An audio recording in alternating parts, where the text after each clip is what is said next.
The Duke's main duty is supporting the Queen, and her mobility issues means William represents her at more engagements. Good practice for a monarch of the 21st century. She was the villain. She was the third person in the marriage. She needed to rehabilitate her image. February 19th, 2026. A single arrest shatters the quiet order of Buckingham Palace. Andrew Mountbatten-Windsor is taken into custody, accused of sharing confidential government documents with Jeffrey Epstein. Headlines explode.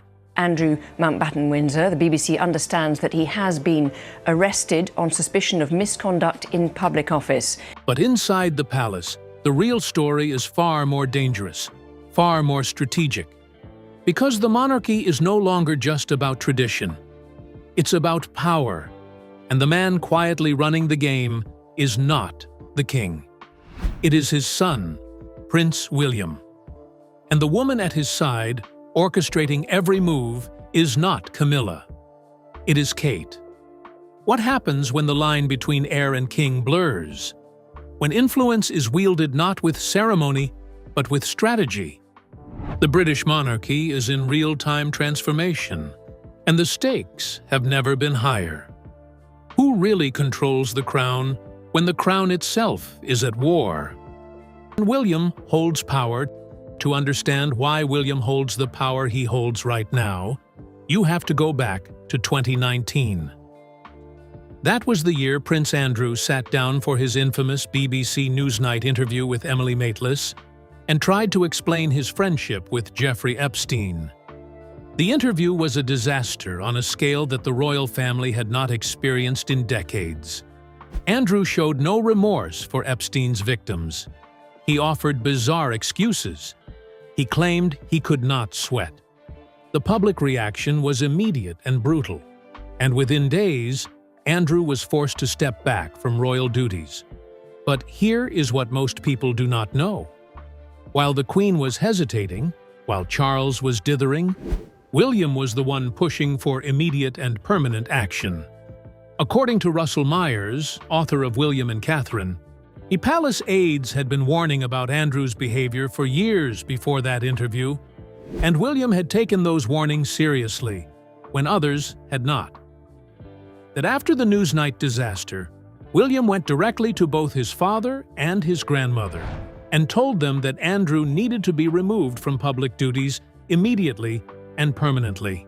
His argument was simple and blunt. The monarchy's reputation matters more than any one family member. Protecting Andrew meant destroying public trust. And public trust, once lost, does not come back. At the time, the Queen resisted. She loved her son. She wanted to protect him. Charles, who was still Prince of Wales, felt caught between loyalty to his mother and his own growing concerns. William's warnings were heard, but not fully acted upon. Andrew was quietly sidelined. But he was never truly cut off. He kept Royal Lodge. He kept his connections. He kept the proximity to the institution that William believed was dangerous. And for 6 years, that proximity sat there like a ticking bomb. On February 19th, 2026, the bomb went off. Andrew's arrest validated everything William had been saying since 2019. Every warning he gave, every demand he made, every argument he put forward about the cost of protecting a family member over the institution turned out to be exactly right. And that vindication did something that no title or ceremony could have done. It gave William moral authority. Not just the authority of being heir to the throne, the authority of being the only person in the family who saw this coming and tried to stop it. Royal commentator Maureen Callahan told the Daily Mail that Charles seems to have all but handed over the crown, noting that the king prefers not to be involved in these issues even though they threaten the future of the monarchy. That is not abdication in the formal sense, but it is abdication in every way that matters. Sources say that in the months following the arrest, William has played a central role in every major decision regarding Andrew. Stripping remaining titles, evicting him from Royal Lodge, fully severing his connection to the institution. These were not Charles acting alone behind a closed door. These were William-led strategies, executed with the king's blessing but driven by the future king's vision. Conservationist, father, and future king. Prince William is Britain's most popular royal after his grandmother, the Queen. The man who warned them is now the man calling the shots, and not everyone in the palace is happy about it. Quiet crown shift. King Charles III became monarch in September 2022 at the age of 73. He was the oldest person in British history to take the throne. He had waited longer than any heir before him, decades of standing in his mother's shadow, decades of being the prince who talked to plants and championed causes that the establishment found eccentric. When the crown finally came, it should have been the beginning of the era he had spent his entire life preparing for. Instead, it became a race against the clock. In February 2024, just 17 months into his reign, Charles was diagnosed with cancer. The specific type has never been made public, but he began treatment immediately. For the rest of 2024 and into 2025, the king tried to maintain his schedule while undergoing treatment, but the reality was impossible to hide. He looked thinner, he looked tired. Public appearances were reduced. And in March 2024, the situation became even more fragile when Princess Kate announced her own cancer diagnosis following abdominal surgery. The two most prominent members of the royal family were both battling cancer at the same time. The institution that depends on visibility, on presence, on the simple act of showing up, was suddenly running on half power. And that is when the transfer began. Not with a formal announcement, not with a constitutional ceremony, but with a series of quiet, deliberate moves that shifted real authority from father to son. In 2025, Charles granted William and Kate the power to issue royal warrants, allowing them to officially endorse brands and products on behalf of the crown. That might sound ceremonial, but it is not.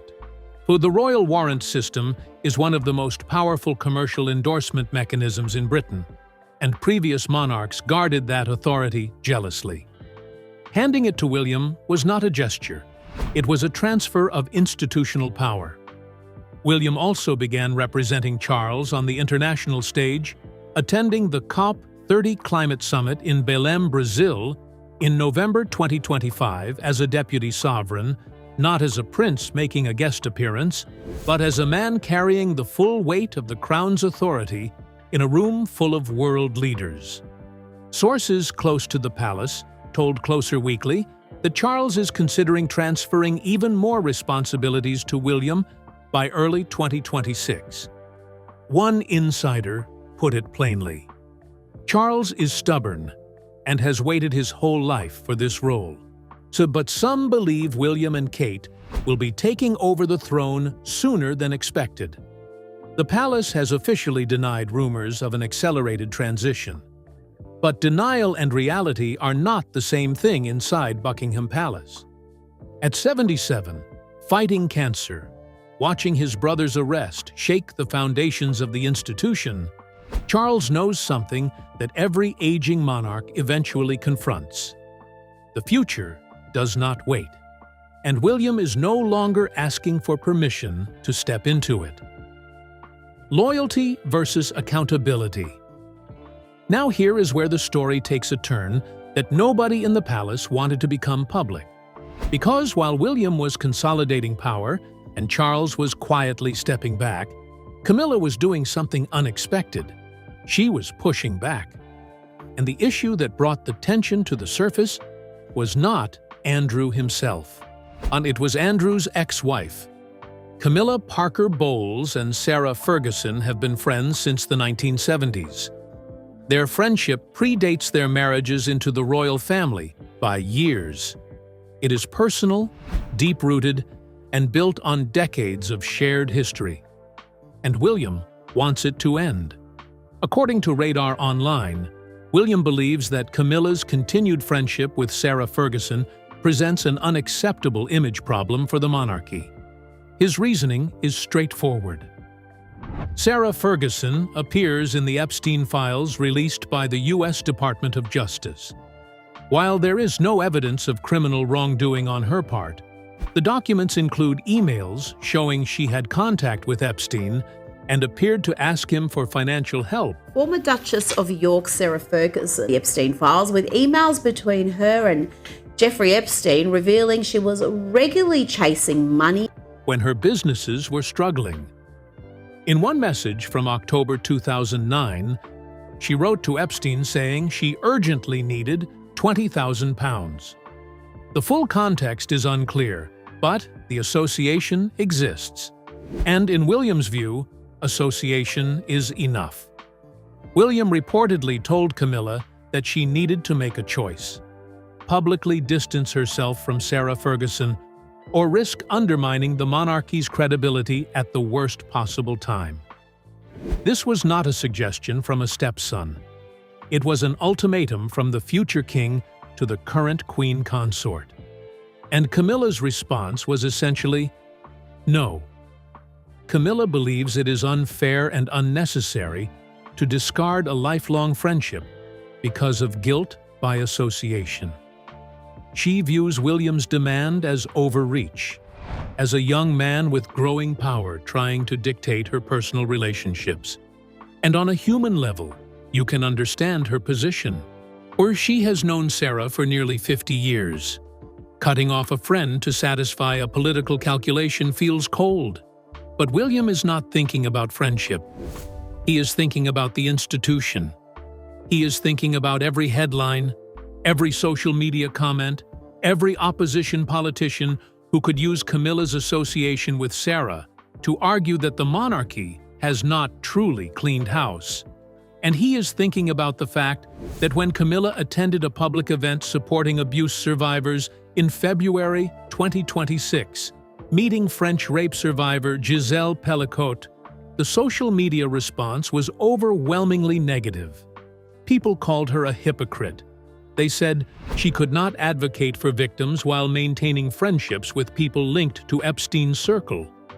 William watched that backlash and saw exactly what he had predicted. The friendship is not just a personal matter. It is a liability. But Camilla would not bend. And that refusal created a rift that has not healed. Because this is no longer a disagreement between a stepmother and a stepson. This is a clash between two fundamentally different ideas of what the monarchy should be. One values loyalty, the other values accountability. And in the world William is building, accountability wins every time. Power behind thrones. While William and Camilla were locked in their standoff over strategy, something else was happening that shifted the dynamic even further. Kate was not watching from the sidelines. She was stepping into the center of the crisis and taking control in ways that caught the palace off guard and left Camilla feeling genuinely threatened. And to understand why Kate's move carried so much weight, you have to understand what she had just survived. In March 2024, Kate announced publicly that she had been diagnosed with cancer following abdominal surgery. She stepped back from all royal duties and underwent months of preventative chemotherapy. Her return was slow and carefully managed. She appeared at Trooping the Color in June 2024, her first public outing in months, and the reaction was enormous.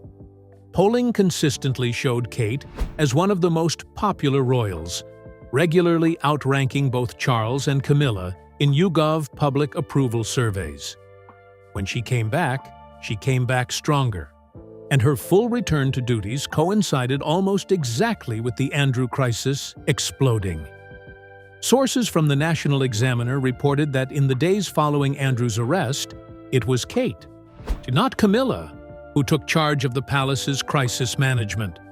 She coordinated with communications staff on public statements, consulted legal advisors on the Epstein-related fallout, and worked directly with William to ensure the monarchy's response was unified and decisive. When the palace needed to project stability at public events, it was Kate beside William in front of the cameras. When coordinating statements were needed across royal households, it was Kate running the meetings. This was not a princess offering suggestions from the background. This was a future queen consort operating as co-strategist with the future king. With Catherine beside him, our new Prince and Princess of Wales will, I know, continue to inspire and lead our national conversations, helping to bring the marginal to the centre ground. And here is the real context. Kate's authority in that room was not just given to her by William. She earned it through the way she managed her own cancer crisis. She controlled the narrative with a level of discipline the palace had not seen in years. She chose when to announce, when to appear, and what to share. There were no leaks, no contradictions, no messy tabloid drip of half-truths. It was the most effectively managed personal crisis in modern royal history. The people around William noticed. If she could handle her own crisis that cleanly, she could handle Andrew's. Camilla did not see it that way. An insider told the National Examiner that Camilla does not like Kate getting involved, and that the two women have always had a rocky relationship. Camilla is accusing Kate of making her and Charles look bad, as if the older generation cannot handle things without help. She reportedly believes Kate's visible role makes Charles appear weak, but Charles himself sees things differently. He defends Kate whenever Camilla criticizes her, telling his wife that Kate only wants to help. That defense has not calmed anything. The source described Camilla as visibly upset whenever Kate enters a room during Andrew discussions. And here is what makes that tension so revealing. Charles is siding with Kate over his own wife on matters of strategy. The king is choosing his daughter-in-law over the queen consort. Inside a palace where hierarchy means everything, that is not a small thing. This is more than a personal disagreement between two women. This is a generational power struggle playing out in real time. Camilla represents the old way. Personal loyalty matters. Friendships are protected. The queen consort handles things on her own terms. Kate represents William's vision. The institution comes first. Accountability comes first. Personal feelings are secondary to public trust. These two approaches cannot coexist in a crisis, and the Andrew scandal has forced them into direct collision.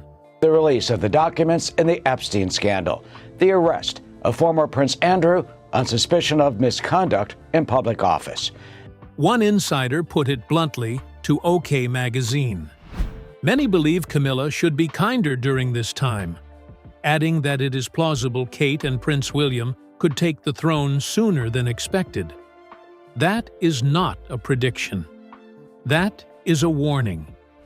Every meeting Kate leads, every statement she shapes, every public appearance where she stands beside William, projecting calm while the palace burns behind them, it sends the same unmistakable message. The future is not waiting for an invitation. It is already walking through the front door. The crown is in motion, and the palace is no longer what it seems. Every smile, every handshake, every carefully choreographed appearance masks a deeper game, one of strategy, loyalty, and power. Camilla still wears the title, Kate quietly wields influence, and William is no longer waiting in the wings. He is acting like a king today, deciding who remains, who falls, and what the monarchy will become tomorrow. This is not a story of drama for the tabloids. This is the slow, deliberate transformation of an institution that has endured 1,000 years. And in that transformation, nothing is guaranteed. Alliances shift, family ties are tested, and the people who believed their place was secure may soon find the doors closing quietly behind them. The scandal, the ultimatums, the whispered warnings, they are all pieces of a larger strategy. The monarchy is being reshaped from the inside, and history will remember who adapted and who resisted. The crown will endure, but the question that hangs over every palace corridor, every private conversation, every late-night decision is this: when the dust settles, who will still be standing? And who will realize too late that power has already changed hands?